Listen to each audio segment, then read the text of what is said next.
Տաթևիկ ջան, երբ ուզում ենք երեխաներին հասու դարձնել, այն ամենին, ինչ կատարվում է մեր կյանքում,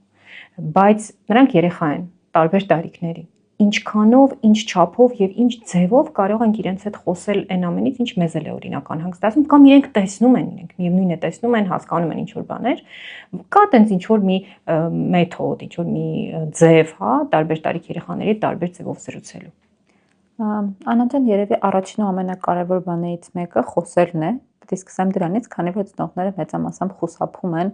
առօրյայի մեջ երեխաներին ներգրավելուց։ Առաջին բանը խիզախություն ունենալ խոսելու եւ քննարկելու ամենատարբեր թեմաներ երեխաների հետ։ Երկրորդ կարևոր բանը լսել երեխաները ինչ են ասում այդ թեմայի մասին, որտեղ շատ հաճախ երեխաները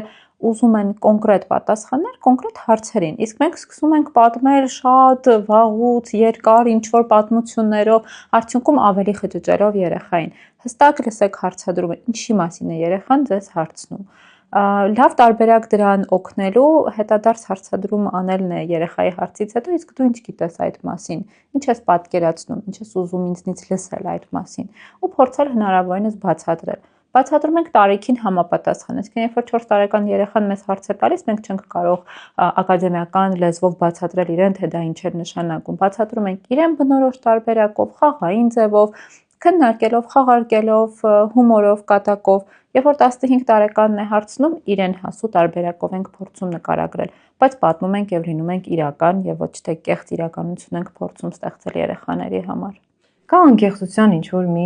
սանդղակ, որից այն կողմ չարժի ամեն դեպքում մինչև 18 տարեկանների հետ խոսել, կամ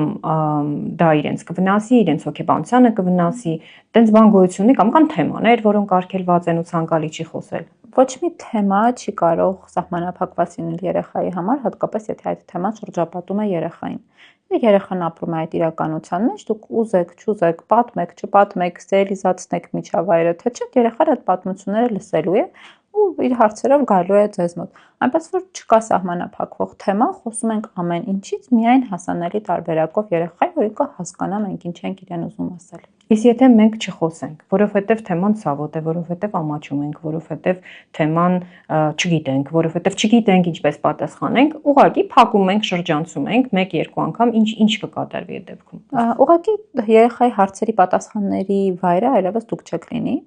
Կլինի միջավայրը, կլինի հեռուստացույցը, կլինի համացանցը, կլինի ուսուցիչը, կլինի բակի ընկերը, ուղղակի երեխան կդադարի ձեզնից ստանալ տեղեկություն, որտեղ 1, 2, 3 չասեցի, ստեցի, կոծկեցի, փակեցի, երեխաները շատ լավ դա հասկանում ու տեսնում են։ Իրենք սովորաբար մեղադրանքներով հանդես չեն գալիս այդ պահին, իրենք ուղղակի դադարում